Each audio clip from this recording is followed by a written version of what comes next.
आज हम bending of beams और बेंडिंग मोमेंट के बारे में डिस्कस करेंगे। सबसे पहले हम बीम के बारे में ब्रीफ में जानेंगे। बीम एक यूनिफॉर्म क्रॉस सेक्शन वाली एक रोड होती है जिसकी लेंथ उसके उसकी थिकनेस के कंपैरिजन में काफ़ी ज़्यादा होती है और जिसके लिए जो सीरिंग स्ट्रेस है उसको नेग्लिजिबल माना जा सकता है over the entire cross section of the road. इस तरह की रोड होती है उसको बीम कहते हैं।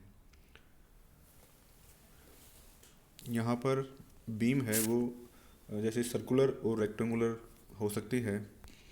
यानी अगर सर्कुलर बीम है तो वो इस तरह से कुछ हो सकती है, इस तरह की, और अगर रेक्टेंगुलर बीम है तो इस तरह की बीम हो सकती है। यहाँ पर इस फिगर में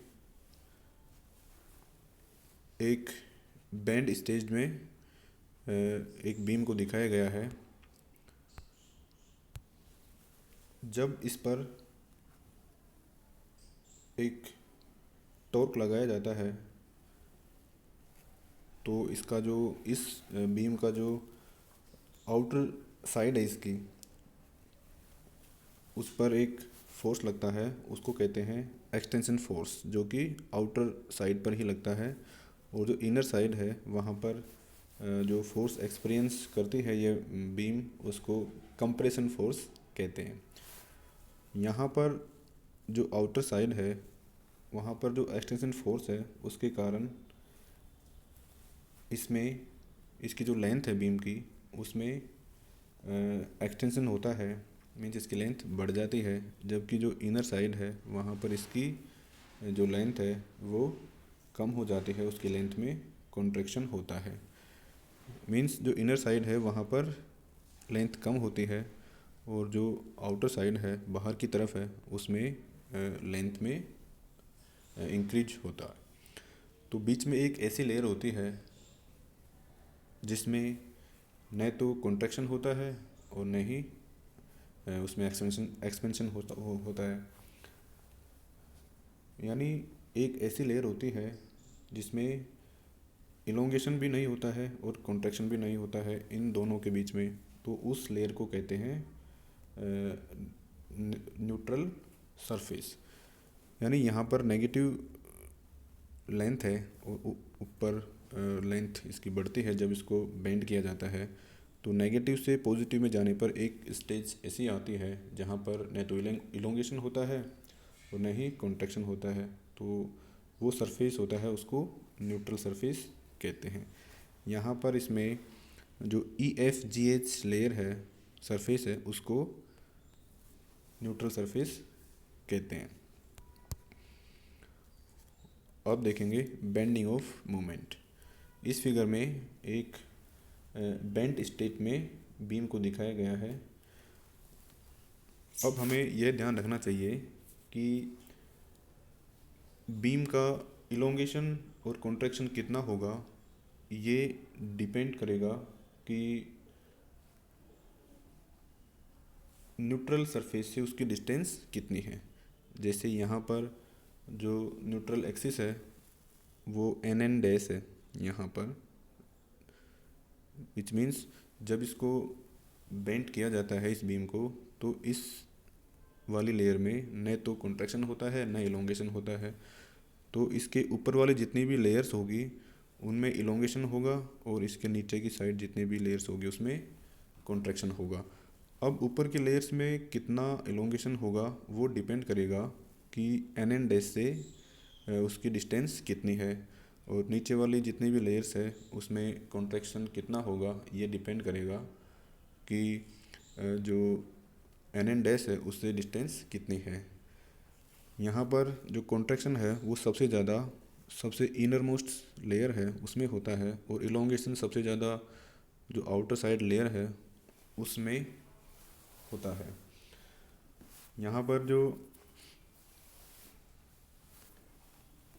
टॉर्क है वो इस NN डैश लेयर है, ये न्यूट्रल एक्सिस है, उसके ऊपर जो लेयर है उसमें जब टॉर्क अप्लाई किया जाता है तो बाहर की तरफ अप्लाई होता है, क्योंकि यहाँ पर इलोंगेशन होता है लेयर्स में।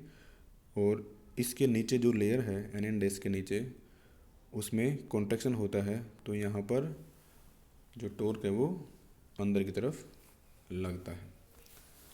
इसके कारण एक रिस्टोरिंग टॉर्क प्रोड्यूस होता है due to the elastic property of the material of the beam. जिस मटेरियल से बीम बनी हुई है उसकी इलास्टिक प्रॉपर्टी के कारण जब इसको बेंड किया जाता है तो एक रिस्टोरिंग टॉर्क जनरेट होता है, जिसके कारण इस एन एन डैश के ऊपर जो लेयर्स है वो पहले इलोंगेट होने की कोशिश कर रही थी, वो वापस अपनी जो पूर्व स्थिति है उसमें आने की कोशिश करती है। और जो इस एन एन डैश के नीचे जो लेयर्स हैं जो कि कॉन्ट्रैक्शन जिनमें कॉन्ट्रैक्शन हो रहा था वो इलोंगेट होना स्टार्ट होती है due to this restoring torque. So the movement of this internal restoring couple about the neutral axis is called bending movement। यानी इस न्यूट्रल एक्सिस जो एन एन डैश है इसके अबाउट जो इंटरनल रिस्टोरिंग टॉर्क है वही बेंडिंग मोमेंट कहलाता है, जिसके कारण ये लेयर्स अपनी पूर्व स्थिति में आने की कोशिश करती है। अब यहाँ पर हम देखेंगे कि बिफोर बेंडिंग कितना एक्सटेंशन हुआ और आफ्टर बेंडिंग कितना हुआ। तो जब इसको बेंड किया जाता है, ये ऑलरेडी बेंट स्टेट में है यहाँ पर इस फिगर में ये बीम। तो यहाँ पर जैसे आर है वो रेडियस ऑफ कर्वेचर है, यदि हम इसको मिला दें आगे इसको तो ये एक सर्किल का रूप लेगी। तो यहाँ पर जो ये पॉइंट है वो सेंटर ऑफ कर्वेचर है और इसकी रेडियस है एन एन डैश से डिस्टेंस है वो इसकी रेडियस कहलाएगी। इसको कैपिटल आर से डिनोट किया गया है। और ये पी क्यू पॉइंट है, पी और क्यू पॉइंट वो इस सेंटर ऑफ कर्वेचर से थीटा एंगल बनाते हैं। Before bending P dash Q dash equals to P Q equals to R theta. Means यहाँ पर हम इस फिगर से देख सकते हैं कि पी डैश क्यू डैश जब इसको बेंड नहीं किया गया, इस फिगर में ये है ऑलरेडी बेंड स्टेट में है। यदि इसको बिल्कुल ये बेंड स्टेट में नहीं होती तो उस केस में पी क्यू और पी डैश क्यू डैश एक ही पॉइंट पे, पी पी डैश एक ही पॉइंट पे होते और क्यू क्यू डैश एक ही पॉइंट पे होते।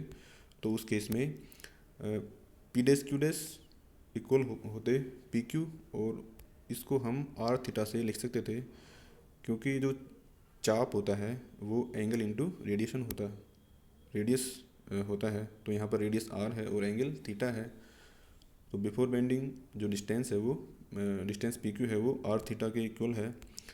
जब इसको बेंड किया जाता है तो इसकी पोजीशन है पी क्यू की वो पी डैश क्यू डैश पर चेंज हो जाती है, यानी इतनी इलोंगेट हो जाती है ये layers, which means P dash Q dash equals to R plus Z into theta. यहाँ पर जो चाप है पी डैश क्यू डैश वो होगा अब R plus Z into theta, क्योंकि जो रेडियस है वो अब आर न होकर आर प्लस जेड हो गई। तो टोटल इलोंगेशन है उसको हम निकाल सकते हैं, दोनों का डिफरेंस निकाल के P dash Q dash minus P Q, तो इससे हमारे पास में आ गया जेड थीटा।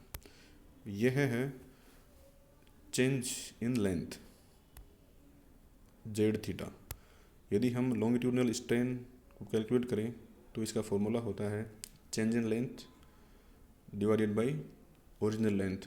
तो यहाँ पर change in length Z theta है और ओरिजिनल लेंथ हो जाएगी, जैसे इस फिगर से हम देख सकते हैं कि चाप पी क्यू को हम लिखेंगे theta into R, angle into radius. तो सबसे ऊपर जो इक्वेशन फर्स्ट है उससे हम देख सकते हैं कि लॉन्गिट्यूडनल स्ट्रेन है वो हो जाएगा जेड अपॉन आर। अब यहाँ पर जो स्ट्रेन है वो जेड के प्रोपोर्शनल है, उससे हम ये देख सकते हैं कि जेड जितना ज़्यादा होगा मीन्स जो न्यूट्रल एक्सिस है उससे डिस्टेंस जितनी ज़्यादा होगी उतनी ज़्यादा स्ट्रेन प्रोड्यूस होगी। यदि हम यंग मॉडुलस निकालना चाहें तो इसके लिए y equals to longitudinal stress upon longitudinal strain. Longitudinal stress की वैल्यू होगी y into longitudinal strain, y into Z upon R. Equation first से इसमें वैल्यू पुट करेंगे तो y equals to Z upon R हो जाएगी। अब यदि हम फोर्स निकालना चाहें किसी एक पर्टिकुलर जो लेयर है उसके लिए जिसका एरिया है वो डेल्टा ए है, तो force equals to tensile stress into area. क्योंकि जो टेंसाइल स्ट्रेस होता है वो एफ अपॉन ए होता है, तो force equals to tensile stress into area. तो यहाँ पर डेल्टा ए उस लेयर का वो एरिया है और टेंसाइल स्ट्रेस है वो इक्वेशन 2 से यहाँ पर पुट किया हुआ है। अब इस फोर्स को यदि हम परपेंडिकुलर डिस्टेंस z से मल्टीप्लाई करें तो हमारे पास में जो मोमेंट है वो आ जाएगा। परपेंडिकुलर डिस्टेंस है जो नेचुरल एक्सिस है वहाँ से, तो जो फोर्स है वो इक्वेशन 2 से हम यहाँ लिखेंगे फोर्स दिस वन, और ये परपेंडिकुलर डिस्टेंस को डिनोट करेगा। तो टोटल जो मोमेंटम है उस लेयर के लिए वो इससे हम दिखा सकते हैं। अब यहाँ से हम ये देख सकते हैं कि जो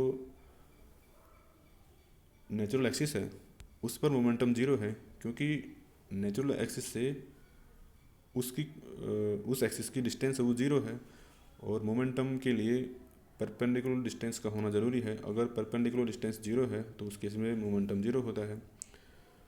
तो इस तरह की कई लेयर्स हो उनके लिए टोटल जो मोमेंटम है, मोमेंट्स हैं, उसको हम इस तरह लिख सकते हैं समीशन को यूज़ करके। तो फाइनली हमारे पास में ये इक्वेशन आ गई y upon R sigma delta A Z square. यहाँ पर जो सिग्मा जेड ए स्क्वायर है, sigma delta A Z square है, उसको आई जी से डिनोट किया है।